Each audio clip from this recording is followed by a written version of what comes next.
dunia itu sudah mencapai tingkat kemurkaan. Jadi sudah tidak bisa dibendung lagi dengan kekuatan manusia. Dan gitu. Jika dunia ini dipimpin oleh orang yang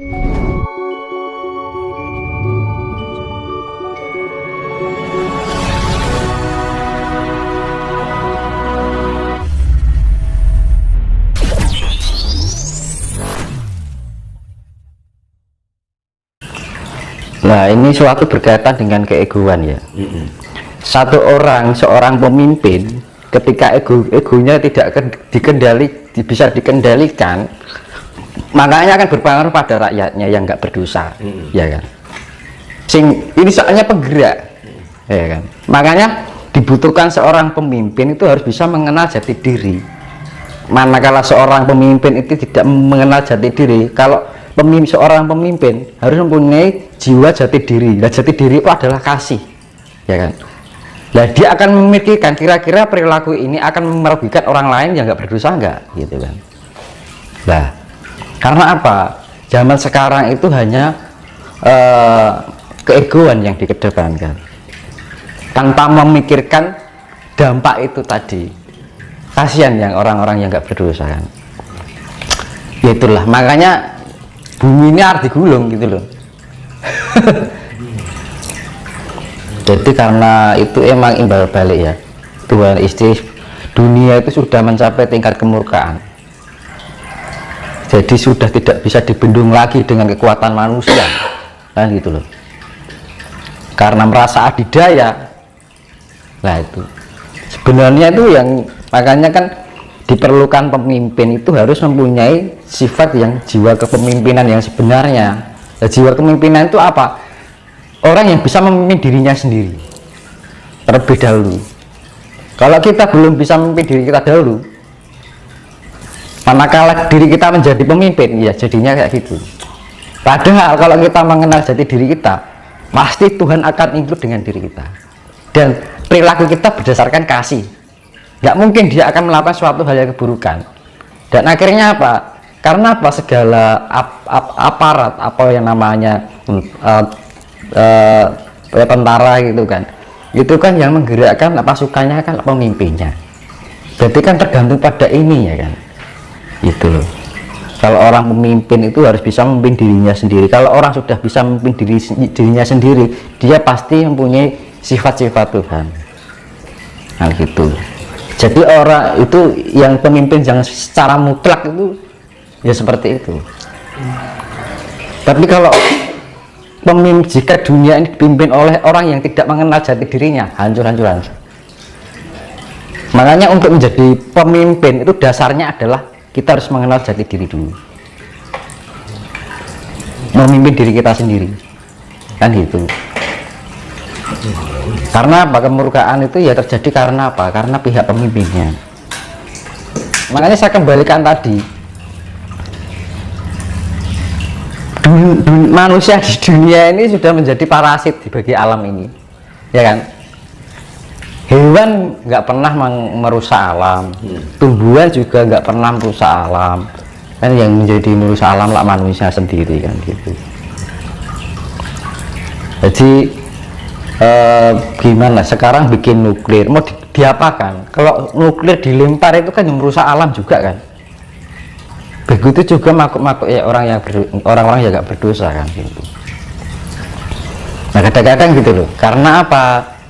Sifat-sifat ya diarani dajjal mendunia ya itu mas. Karena sudah, makanya saya bilang identitas bumi sudah tidak menyatu dengan identitas langit. Itu. Jadi sifat-sifat manusia ini sudah merajai bumi ini. Nah kalau bumi ini sebenarnya merasa sakit dengan ulah manusia. Ya, ulah manusia itu. Gitu. Karena apa ya itu tadi? Kalau kita tidak bisa, misalkan ada orang dia tidak bisa menguasai dirinya sendiri, diangkat seorang pemimpin karena dia mempunyai mungkin ya kepangkatan atau apa gitu ya, kewenangan gitu kan. Akhirnya apa? Yang terjadi adalah kehancuran. Makanya untuk diperlukan seorang pemimpin itu harus bisa mengenal dirinya dulu Dan mengenal diri itu pasti dia akan mengenal sifat-sifat Tuhan, ya kan?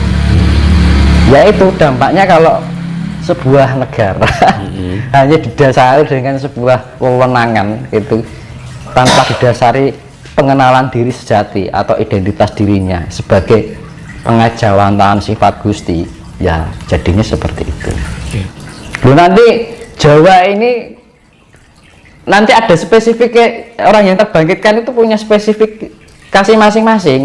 Ada yang bagian keahlian, ada yang bagian pengobatan, ada yang bagian istilahnya pasukan perang, kaman. Bukan perang, berarti pasukan. Ada yang berperan sebagai senopati, ada yang berperan sebagai menteri, ada yang berperan sebagai pemimpin, kan gitu. Nanti sudah disiapkan nanti para light worker lah ibaratnya, para pekerja cahaya ini terbangunkan kecerahannya, kesadarannya, spiritnya dibangunkan, nanti punya spesifikasi masing-masing. Ada yang ahli, lalu kayak bengkel itu ada ahlinya, ya ada bagian ini, ada bagian itu, nanti sudah disediakan oleh leluhur masing-masing, punya kelebihan masing-masing yang saling melengkapi akhirnya. Makanya ini di dalam spiritualitas anak-anak muda, ada yang punya kemampuan ini, ada yang punya kemampuan itu memang sudah disiapkan oleh leluhur. Itu bukti nyata loh, dan itu sekarang sudah banyak gitu loh, bukti nyata, gak hanya omong kosong.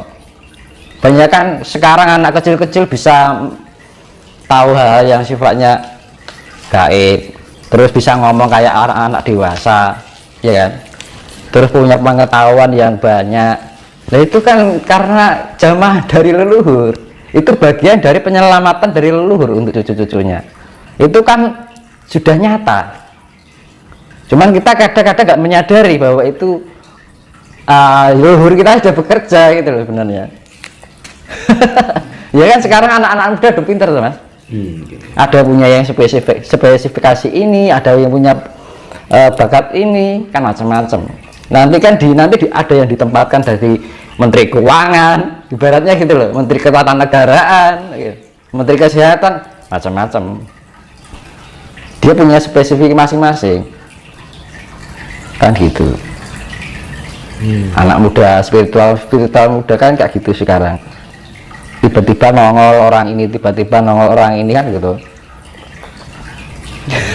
Itu bagian dari pelindungan para leluhur. Salin logo mas, leluhur itu kita kayak busana, diberikan busana. Jadi apa namanya, leluhur itu mencari busana gitu, nitis kembali. Nah itu loh. Dan itu sudah nyata. Nah kalau nggak nitis, nyata ini anak kecil sudah bisa ngomong kayak orang dewasa. Itu tanpa zaman leluhur. Jadi raganya, casingnya muda, tapi jiwanya lampau. Iya kan, itu. Terus gini mas, di zaman sekarang ini kenapa orang yang hidupnya itu sombong, ambisius, diberi kelancaran dan kesuksesan untuk rezeki? Itu nanti orang yang dimurkai. Sekarang gini weh, saya ibaratkan Kurawa dan Pandawa. Kurawa sama Pandawa hidupnya enak mana mas? Enak, Kurawa. Kalau dilihat dari sisi ekonomi ya kan dienakan itu tandanya. Tapi habis manis sepah dibuang loh, iya toh. Kurawa kan dienakan toh, habis manis sepah dibuang, akhirnya yang dimuliakan apa Pandawa kan. Nah itu, jadi jangan tergiur dengan kenikmatan dunia. Justru orang Pandawa yang mempunyai jiwa Pandawa ini perangnya dengan air mata kasih. Tahu maksudnya air mata kasih? Nah itu harus diinjak-injak, harus ditindas, harus direndahkan, harus diasingkan, dianggap aneh, ya kan? Kita berlaku baik malah dimanfaatkan. Nah itu Pandawa kan selalu mengalami kayak gitu. Loh, wayang itu kan suatu penggambaran yang akan terjadi ini. Cuma diceritakan dalam cerita wayang. kan gitu. Lah Kurawa kan hidupnya enak-enak, tapi akhirnya habis kan. Jadi ini habis panen sepah dibuang.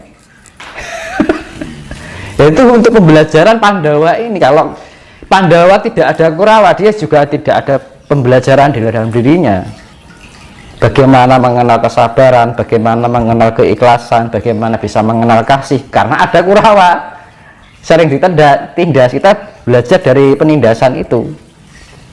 Jangan suatu penindasan itu dijadikan suatu ketidakadilan, tapi suatu pembelajaran bahwa sifat-sifat buruk itu suatu pembelajaran kita untuk menjadi pribadi yang lebih ikhlas, lebih mempunyai kesabaran, lebih mempunyai jiwa yang luhur. Kan ngono. Justru nek Pandawa kalau nggak ada Kurawa juga nggak akan mengerti juga. Tapi dienakan tuh habis manis apa dibuang. Ngono Mas. Jadi ya jangan kalau di dunia ini merasa orang hidupnya seenaknya saja, malah hidupnya secara ekonomi dienakkan ya, nanti ya gambarannya kayak antara Pandawa dan Kurawa itu nanti. Ya sama halnya negara kita ibaratnya ya ditindas terus oleh negara-negara lain.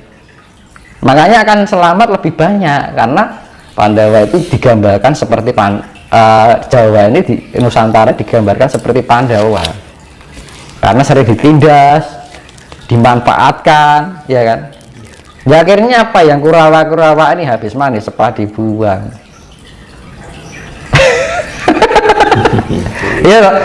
Habis manis sepah dibuang kan dienakkan dulu baru diguak kan Mas. Ya kan? Dienakkan dulu, dimanis-maniskan dulu, habis itu dibuang. Ah ngono. Kalau kita ya namanya berakit-rakit ke hulu, berenang ke tepian. Kalau ingin senang ya harus susah dulu, senang kemudian kan ngono.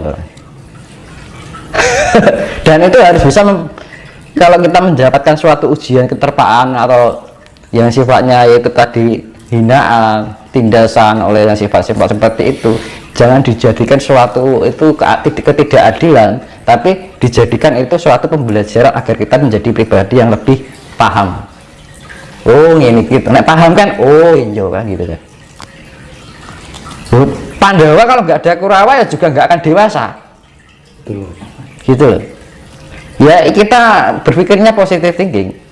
Tanpa mereka kita nggak bisa berpikir. Nah walaupun kita kan ada dampaknya juga gitu kan. Dampaknya apa? Penderitaan kan gitu.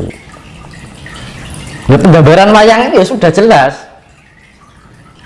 Wayang itu dibuat untuk Barataya Jawa Binangun ya sekarang ini.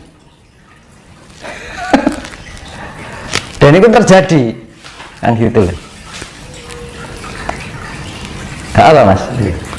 Nah itu tadi habis manis sepah dibuang, dimaniskan dulu baru diguak. Ngono. Analoginya seperti itu. Berarti sekarang kita ini memasuki zaman Bharatayuda Mas. Iya sudah. Itu sudah bertahun-puluh tahun ini, sudah beratus-ratus tahun dari sejak Majapahit ke sini penjajahan nggak berhenti, semakin ke sini semakin kita nggak disadari bahwa kehidupan di negara kita ini sudah dikuasai. Sekarang mobil motor dari mana Mas? Ya kan? Yang untung negara mana? Negara lain. Iya. Ya kan? Ya usaha tuh, ajarannya aja. Jawa sendiri ini radigo. Malah dianggap aneh kan gitu kan. Kita mempelajari kejawen malah misalnya dianggap orang aneh kan, dianggap musyrik kan gitu. Kan aneh kan gitu. Kita merasa asing di tanah kita sendiri. Gitu. Kalau kita belajar tentang kejawen misalkan, kita jadi merasa asing gitu kan. Padahal ini tanah Jawa gitu loh. Serasa kita nggak berada di tanah air kita sendiri rasanya, gitu. Nah gitu loh. Makanya kan kalau orang yang istilahnya gini memahami itu, anaknya mengguyu Mas. Guyu ini guyu piye ya? Guyu gedek lah istilahnya kan. antara guyu karo ya memprihatinkan kan gitu loh. Dunia itu kayak bagaikan permainan gitu loh. Semuanya sifatnya rekayasa, kemurniannya itu sudah hilang gitu. Makanya kembali pada kemurnian diri kita sendiri, yaitu tadi harus mempunyai sifat-sifat Tuhan ya, harus include di dalam segala perilaku kita, ucapan kita, pikiran kita, rasa kita. Kalau kita misalkan gini, itu tadi saya bilang pengertian itu nggak usah terlalu rumit gitu ya. Yang penting kita bisa menciptakan kasih. Wis simpel aja. Satu kitab gampangan ini berapa ayat, kasih di sini disimpan kasih disimpan kasih, selesai.